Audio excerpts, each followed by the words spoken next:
Welcome to the Inside EcoDevo podcast. I'm your host, Eric Thurman. On this episode, we'll be discussing the Missouri Technology Corporation grant programs. Our guest is connecting with us via phone, and I'll let him introduce himself. Thank you so much for having me. My name is Jakob Pallesen. I am the manager of ecosystem engagement with MTC. And in full transparency, I have had that title for 2 months, so not sure I'm the expert yet that I hope to be in the next few months or years, but that's where I'm at right now. So I oversee the grants program, different grants that MTC have that we work with entrepreneurship support organizations on. All right, sir. Well, thank you for taking the time to be here, and I'm sure you're going to give us a lot of great information when it comes to grants and ESO. So let's just dive right in. Can you provide an overview of MTC's current grant programs that are aimed at supporting entrepreneurial ecosystems?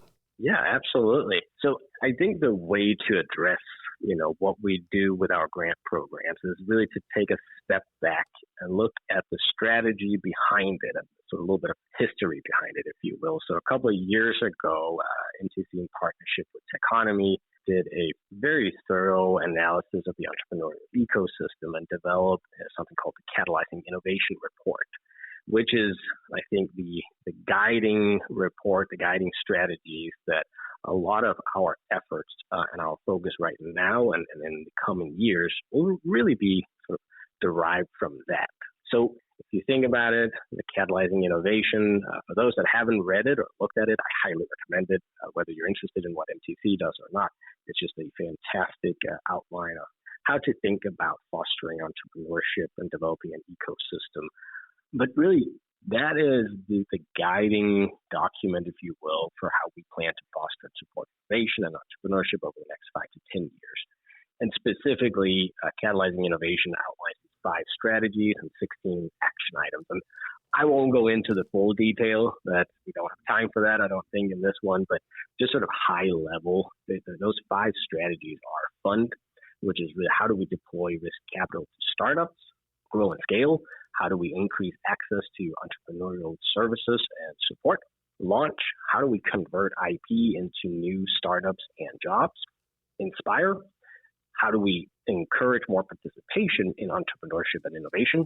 And then connect, how do we remove the physical and cultural barriers and connect communities? If you take those 5 strategies and kind of lay them out, there are some ideas there where we look at that and say, okay, we have to have grant programs that guide us in that direction and help us go and support the entrepreneurship support organizations that are implementing programs to take care of some of those. That, I would say, is the high level starting point. So when we zoom in a little bit, the grant programs that we have at MTC are all focused on supporting organizations, entrepreneurship support organizations, or ESOs, as I like to call them, because it's a little bit easier to say, right? But those ESOs that provide support, resources, services, programs, space to high growth potential tech startups. And that's really the space that we play in at MTC with our grant programs. That takes us from the big picture a little bit further down, and that really gets us to the 3 core grant programs that MTC has. The first one is MOBEC, or Missouri Building Entrepreneurial Capacity. That's the historical core program. We've had it for a number of years, and so the purpose behind MOBEC is to provide funds and support for ESOs that have services, programs, resources, and operations to support those tech startups. The second one is a grant we call Physical Infrastructure. It's newer. We've had 1 round so far, and we are planning to launch the second round next year. And I believe, if everything goes as we were planning, we will continue that program for a number of years. That program is then focused on, as in the name, physical infrastructure. It's focused on supporting ESOs that are looking to improve or expand or develop their physical infrastructure that they're using to support the entrepreneurs and startups. And the third one is a grant called Regional Node. That's the newest one. We just launched the planning grant with the intention of going through that round. We're still in the process of having launch the application, reviewing, and hopefully getting to actually awarding those grants soon, and then giving those organizations that get awarded a few months to spend some time planning for the sort of the actual grant, if you will, the big grant, which is going to be the regional node implementation grant that we plan to launch in the spring, and is also intended to be an ongoing grant. And the regional node is different in that instead of focusing on just one organization, what we're really trying to do with that one is to say there are many communities and regions across Missouri where you have 2 or 3 or 4 or 5 or 10 different organizations providing these services and helping entrepreneurs and startups.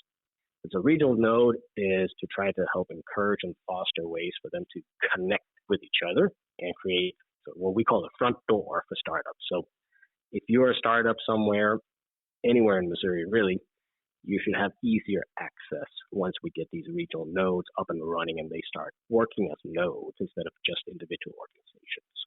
So that's from the high level down to the actual grant programs that we have.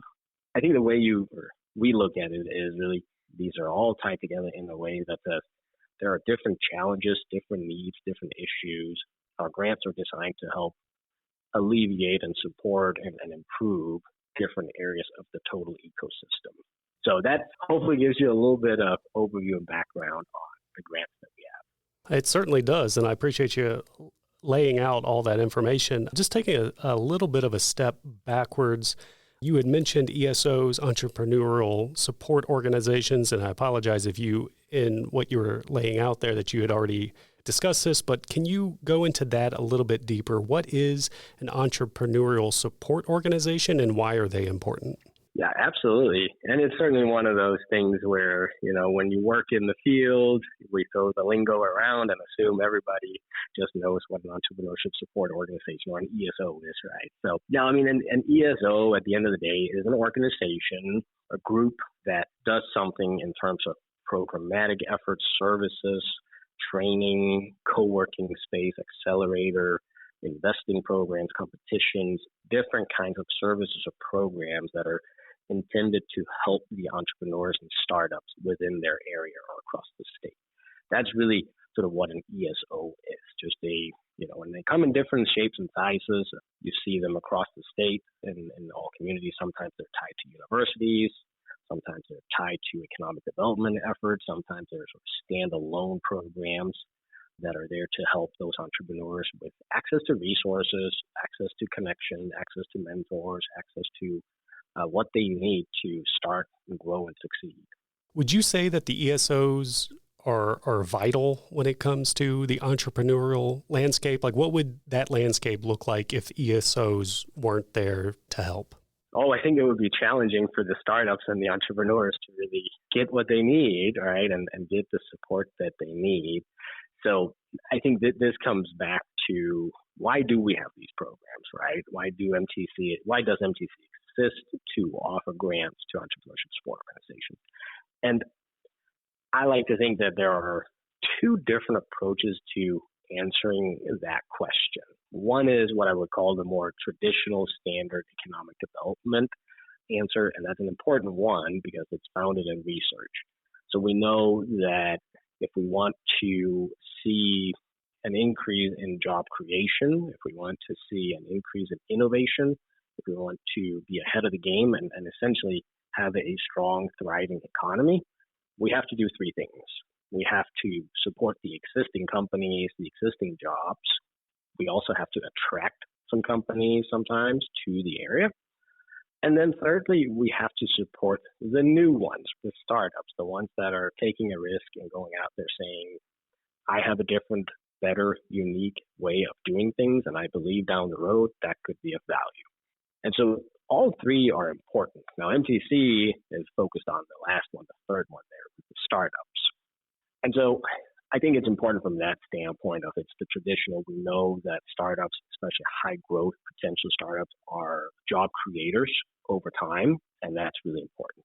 The other way to answer that, I think, is when you've been in this ecosystem and you work with entrepreneurs in various ways across the state and then over time, you start noticing something.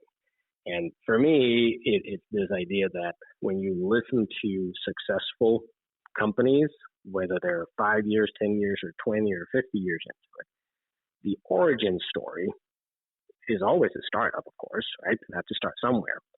But you always find that there are a lot of references to mentors, peer groups, startup competitions, early stage investment programs, accelerators, co-working spaces, all of these resources and programs that are typically provided by ESOs.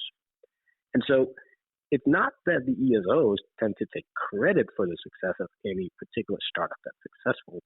It's rather that it's sort of obvious that the startups would have had a much harder time, and many would probably not have made it if there hadn't been a support network. We know it's not a one person show to make it to the top and win, right? It takes a village. And so when you listen to those stories, that's always there. Just sometimes it's a mentor, other times it's a particular program, other times it's an investor. But it's always there, and it's really important. And I think is really why we do what we do and have these grant programs. Extending that a little bit, and this is something I think I learned after a few years in entrepreneurship development and sort of under that umbrella of economic development. And it's obvious when it's obvious, but economic development in whatever form or shape we take it is a long game. And I think we all know it, but it's hard sometimes to appreciate that those overnight successes, those overnight stories are never overnight. They're always 5-10-year stories. And so if we want to see success in 5, 10, 20 years, we have to continuously be investing in resources and programs that address today's startups so they can become the future success stories, right? So that's, kind of how we look at it. And to to wrap that question up a little bit, I think you see this when you're out there with those that have succeeded. You see a lot of those entrepreneurs and founders who are 10 years or 20 years into it, and now they are the mentors. Sometimes they're the mentor because they had that mentor back when they started and they understand the value. Or in some cases they didn't, but they see that, if they had, back then, they could have, maybe gone even further. So that's what we look for, and that's, I think, is how we approach the whole question of why do we have these grants in the first place, right? So when it comes to the grant programs, how does MTC ensure that the grant programs align with the evolving needs of the entrepreneurial community? Because as we know, as technology grows and changes and how our lives grow and changes, then the needs change too. So how are you guys making sure that these programs stay aligned with the ever-evolving way that our world evolves? Yeah, it's I don't recall the exact saying, but there's that idea that predicting is hard, especially about the future. But and that's the nature of entrepreneurship. That's the nature of innovation. So it's a challenge that I think we try to address in a few different ways. One, we can tie it back to the catalyzing innovation, which was a really thorough analysis where we could say they've addressed needs, gaps, issues, challenges that are going to be relevant for at least 2 to 5 years. So those are still good drivers for us to say, how do we align with the current needs? Because we know we haven't resolved all of them. We know we haven't fixed all of them. Because again, it takes more than just one grant round to do that. So we use that right now as a little bit of a guiding post for us to where we're going and how we're going to get there. The other part of that is, of course, as we work with ESOs, as we provide them with grant funds, we get feedback, we talk to them, we engage with them, we try to understand what is going on in your region, what is going on in your area, what is going on with your entrepreneurs, what does your ecosystem look like, and what do you need? What are you saying is the most important thing for you guys to do? And so we get a lot of that feedback, and we take that into consideration as we're trying to say, well, how do we improve the grant guidelines and the requirements and the focus that they have to make sure that it aligns with those needs out there? And then, when you zoom out and look at MTC, there are really two different programs with MTC. So one is the grant side that we're talking about today, but the other side is, of course, the state-sponsored venture capital program that directly supports startups. And so We gain insights from that team and their efforts as they're working with the startups, and they get a lot of feedback on what are the startups needing, what are the challenges, what are the opportunities. So we can look at that and say, well, are the ESOs that we're supporting addressing some of those, or are there opportunities for us to create a grant that maybe sort of encourages or puts them in that direction, at least to be thinking about how do we solve this particular problem that we know at least some startups in the ecosystem are having. So that gets me sort of to the third way that we try to make sure that we're aligned with the needs of the entrepreneurial community. And that is, at the end of the day, MTC is not necessarily trying to predict the specific needs of the startups in sort of 5 years from now, but rather we're trying to use the grant programs to support the ESOs in a way that allows them to evolve their services with the needs of their startups. So it becomes a little bit of a ping pong effect of we have to write the grant guidelines and the requirements and the focus in a way that meets the needs, but we do that with feedback from the ecosystem itself. So it becomes a little bit of more of a synergistic approach to entrepreneurship development.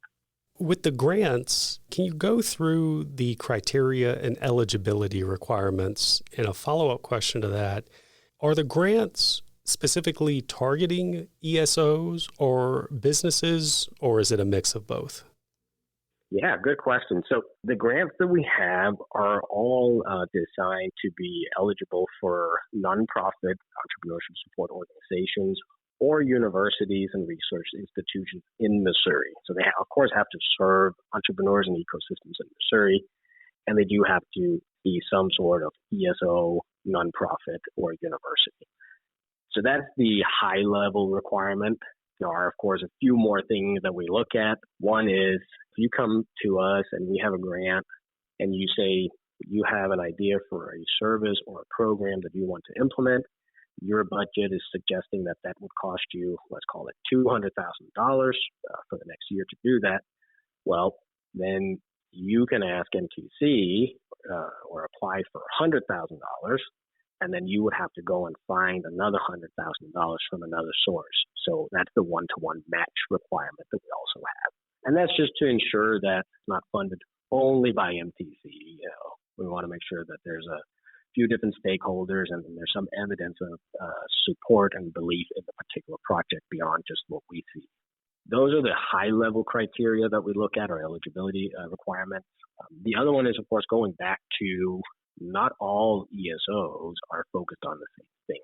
Our efforts primarily focus on supporting those ESOs who are developing or have programs that are targeted toward tech-based, high-growth potential startups.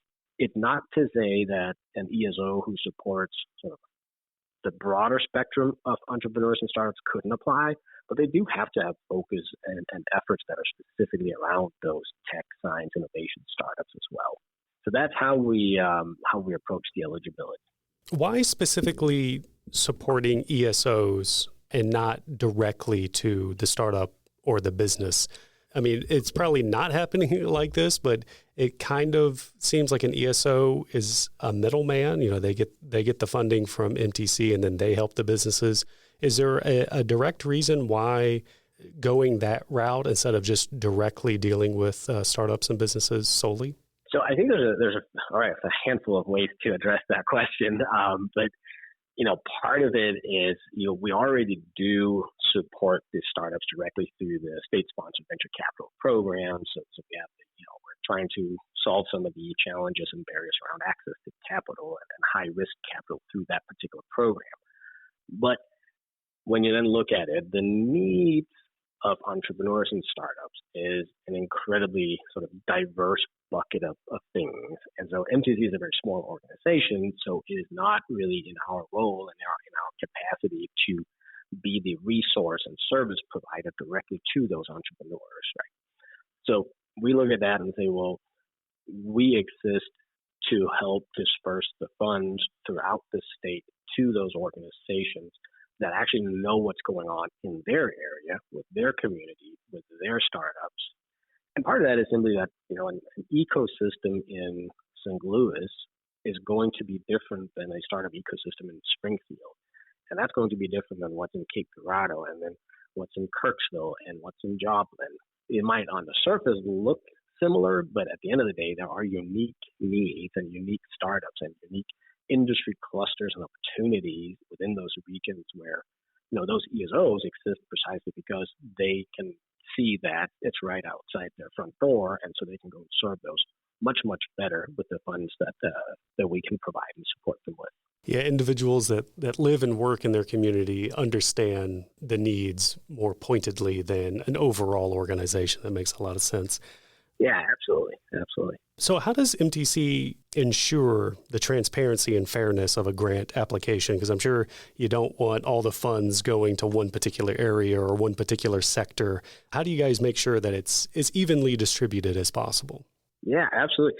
And that's that's an area that I think is one, it's of course challenging because we have to look at it and see if there's a fantastic program and they have really put in a genuinely great game plan for it.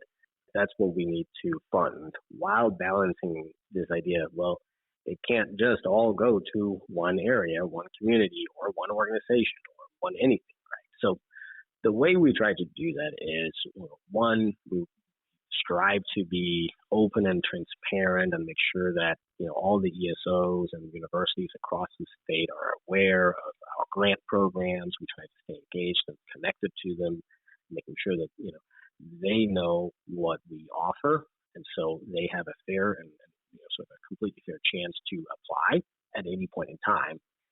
And then what we look at is any one grant year, we may not reach a completely even distribution of funds across all communities. I think that's almost impossible anyways. But over time, we try to look at that and say, okay, how do we get to the point where the funds are really coming out to different organizations? And if we see that there's a part of the state that isn't really applying, we go and look and ask, hey, what's going on? Are you guys not aware? Do you not have the right focus?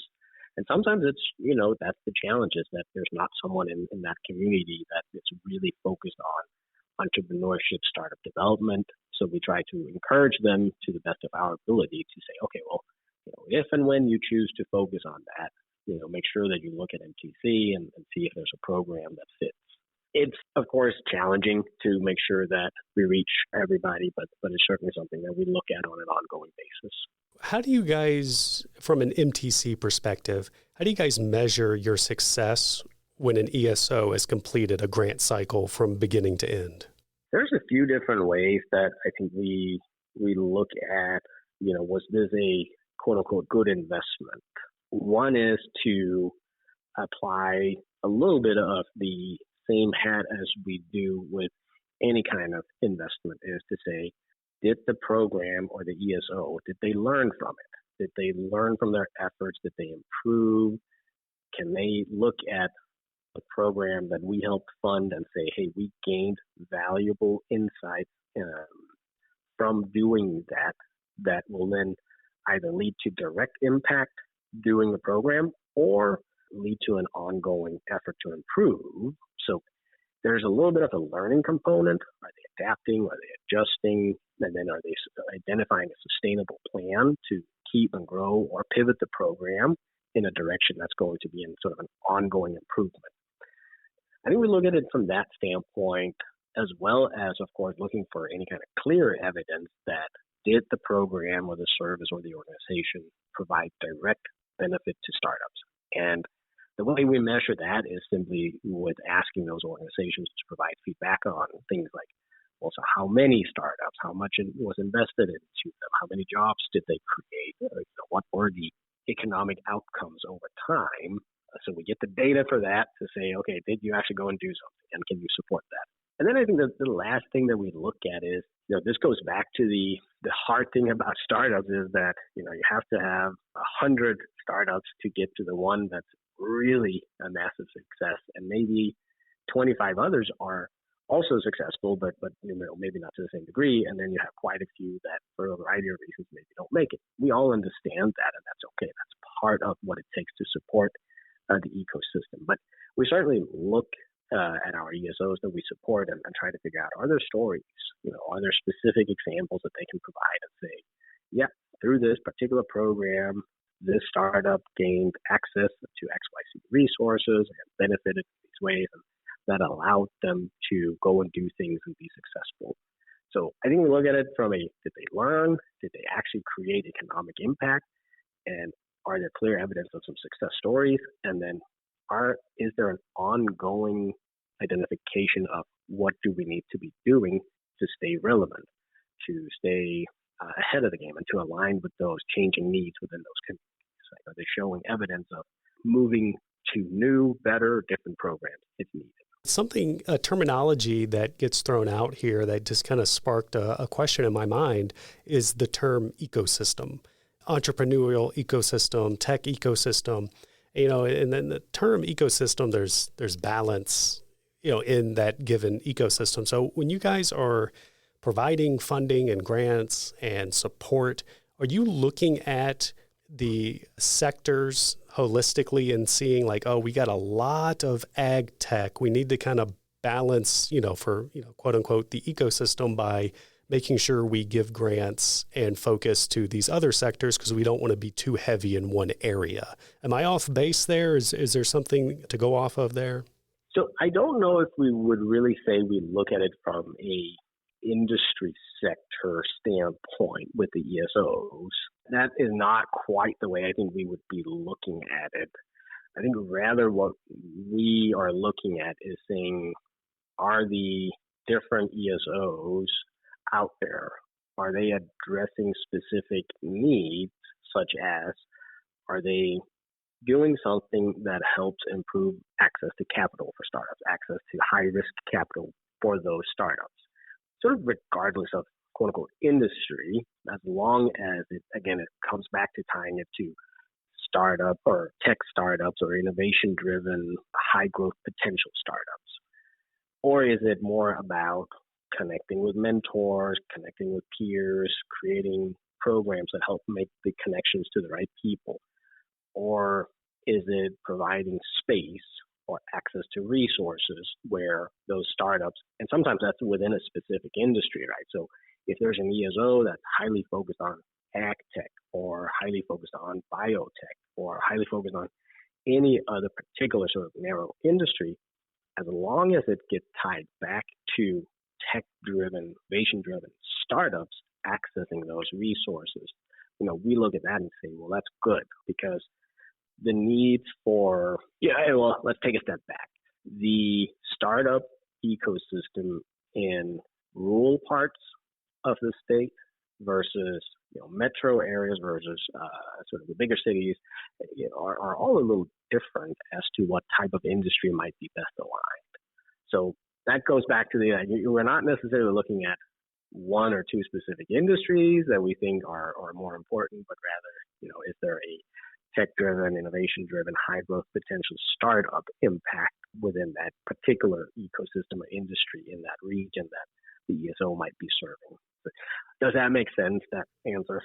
Yeah, absolutely. And I'm guessing at the end of the day, the ESO, as we had talked about earlier, live and work in their area, their region, their community. They know what works there. And if, let's just, for example, ag tech is working in that region, then obviously that's what they're going to target. So relying on the ESOs to make sure that the community is going in the direction that the community wants to go in.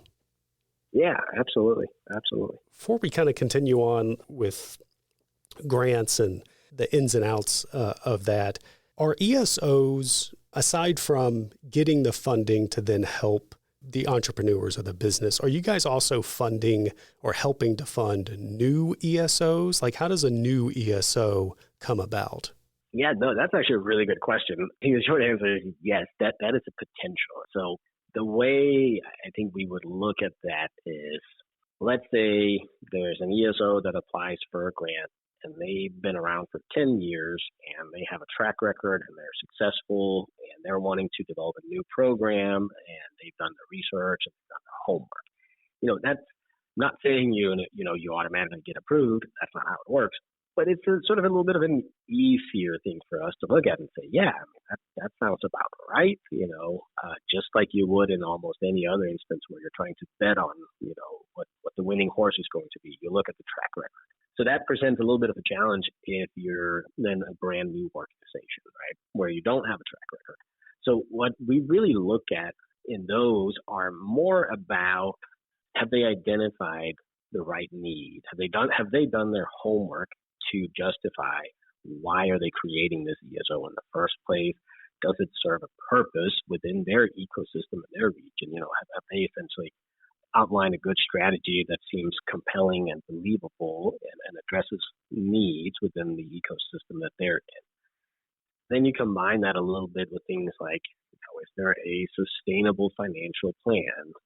Are they just coming to MTC to try to get all the funds, or have they identified 5 different sources? So there's a buy-in from multiple sources. That's a good indicator for us as well that, hey, this is not just one person's idea. There are others that believe in it. And then we might look at things like the individuals themselves, what experience, expertise, what are their backgrounds. Typically, they don't just come out of nowhere. Right? They've probably been involved in ESO efforts for entrepreneurs themselves. And that, again, is a positive indication that there are people there that might know what they're doing. So it might be a new name, a new organization, but it's not new in the sense that these people might already have done a lot of what they're saying they're going to do it under a different name. So there are other things we would look at, but this is sort of trying to keep it a little bit short on the yes, whether you are a new organization doing something in the space of entrepreneurship development, or you've been around for 10, 20, or 100 years, there's no disqualification by any means. But we might look at it again just a little different because it's a different way of evaluating what is really going to happen and what's the likelihood of economic impact outcomes from their efforts. And piggybacking off that last question, what advice or tips would you have for an entrepreneurial support organization, an ESO, who is considering applying for grants, whether, they've never done it before or they've been in the game, but there's some things that could improve for them through the process? Because I think the first and simplest thing to do if you're looking at this as an idea and maybe you haven't applied for MTC grants or you're not familiar with MTC is to go to our website, surgetechnology.com, and look at some of the programs and the information we have available about those particular programs. So you can get a sense of, well, what does a MOBEC look like? What does regional node look like? What does physical infrastructure grant look like? What are some of the descriptions and the requirements? Now, with that said, we update that information as we launch the programs and relaunch them every year. So what's on there right now for one program is either if the program is open, it's relevant to that, or it's what was left over, so to speak, from the last round. May be different for next round because, again, we try to adapt and adjust as well and say, if we're changing, or if the landscape is changing, we need to make sure that the requirements and the guidelines and the focus of the grant programs go in that direction too. But we don't do a 180 on any programs overnight. So you would have a very good starting point if you read the guidelines and just familiarized yourself with those programs to see, does this sound like what we do or what we intend to do as an ESO? Then, I would reach out, follow us on LinkedIn and make sure that you're connected. So when we do start launching a particular program, you would know about it and could get in a position to apply. The other thing is, when you look at that, we list the names of recent grant organizations that we have awarded grants to. So, it wouldn't hurt if you're really interested and just have never done or applied for an MTC grant is, try and reach out to some of those organizations and see what they've done.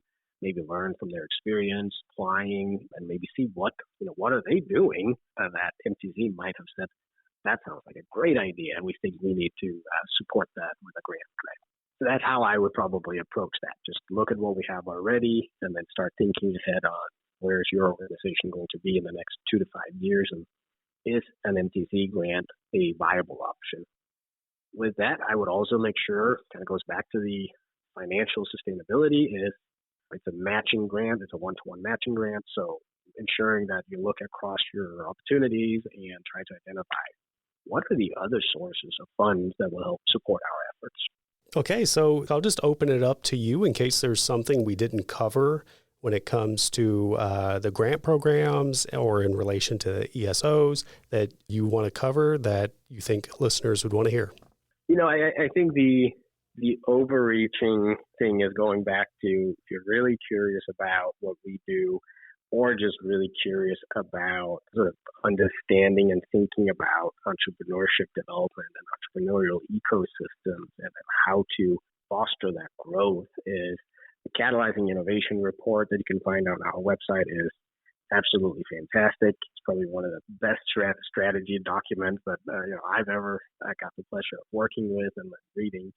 So I would highly encourage anyone to go and read that, almost regardless of what your intentions or situation are. If you are in the space of entrepreneurship, that's a really good document, a good report to dive into. And then otherwise, reach out to us if you have questions or if you're kind of new to it or on the brink or not sure, reach out. We can answer questions via email, or if it's something that requires us to set up a call and it makes sense, then we will certainly do that and see if we can provide just a little bit more clarity sometimes on those questions about what are our requirements or expectations. All right, Jacob. Well, I want to thank you so much for taking the time to line out all this information on the grant programs and ESOs. It was really interesting stuff, and hopefully listeners are getting something out of it. So I appreciate you taking the time. Thank you for having me on. I really enjoyed talking about this. And hopefully some of the listeners will be piqued by some of what we chatted about and take a look at the grant programs. So thank you so much. Yeah, thank you, sir. Thank you for listening to this episode of Inside EcoDevo. We have great episodes coming your way every 2 weeks, so be sure to subscribe. Also, we want to hear from you, our listeners. Tell us what economic development topics you want to hear more about. This helps us fulfill our motto of helping Missourians prosper by bringing content to our listeners that they want to hear. Leave a comment on an episode or send an email to ded.communications@ded.mo.gov and stay tuned for more Inside EcoDevo.